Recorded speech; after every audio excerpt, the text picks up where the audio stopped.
We're beginning day 4 of this brand new year, and if you're like most folks, you've made some resolutions, a lot of them having to do with turning the clock back and looking younger. But even if you stick to your resolutions, most of us won't actually, and you still might not get the results you were hoping for. And Dr. Max Gomez is here with some new high-tech ways to achieve a new year and a new you. Not that we're saying anyone needs one, but... Right. No, absolutely. Good morning, Rob. Good morning, Mary. How you doing with the resolutions, by the way? Still on them? Start again next year. Well, okay, there's always next year.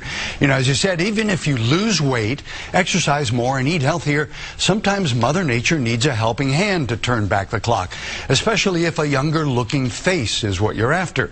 There's always surgery, of course, but new technology is actually making it possible to rejuvenate without cutting. My skin, my face made me, feel and look a lot older than I really feel inside. Hard to believe Dana DiBiagio ever felt her face looked old. But years of sun worship and a skin condition called rosacea caused breakouts and splotchy-looking skin. I had a lot of redness in my face and a lot of breaking out with the rosacea. I had a lot of sun damage, fine lines, and, general tone of my skin wasn't even. So Dana came to Dr. Brightman for help, who recommended a new device called the eMatrix. Instead of a laser, it uses radio frequency to deliver energy to deeper layers of the skin, which means there's less damage to the surface of the skin while still achieving a number of good things at the same time. It helps stimulate new collagen, new elastin, gives you some tightening, reduction of the blood vessels, brown spots, and wrinkling. There are other techniques, such as different lasers, that can also treat acne, broken blood vessels, brown spots, wrinkles, even loss of pigment called vitiligo. For overall skin darkening, there's a new natural skin lightening lotion that's as effective with fewer side effects than other creams. Here's what a 28-day treatment achieved in a clinical trial.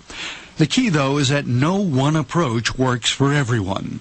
You see your dermatologist, have a good evaluation, and find out what your personal goals are. And then you can choose the technology that's most appropriate for your concerns. For Dana, the eMatrix did the trick. The differences are subtle, but together they add up to a new year, new you. The fine lines, it really helped to reduce those and the acne scars, and then I got an overall this lift of a tightening of my skin, which seems to be sustainable, which I'm very pleased about. Now, the interesting thing about many of these treatments is that your skin keeps improving, especially in texture, for months afterwards as you continue to make new collagen.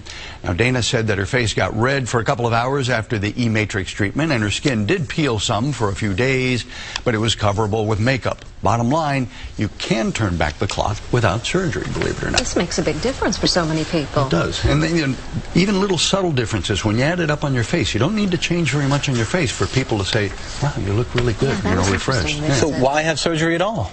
Well, that's a good question. If all you're talking about is splotchy skin, fine wrinkles, that sort of a thing, you're okay. You can do something with some of these other technologies. But if you're talking about gravity has taken over, jowls, sagging skin, you've got the little turkey neck kind of a thing going on, big bags under the eyes, that really, there's nothing really that can really address that other than surgery. So you don't want to jump into that necessarily, but... Right.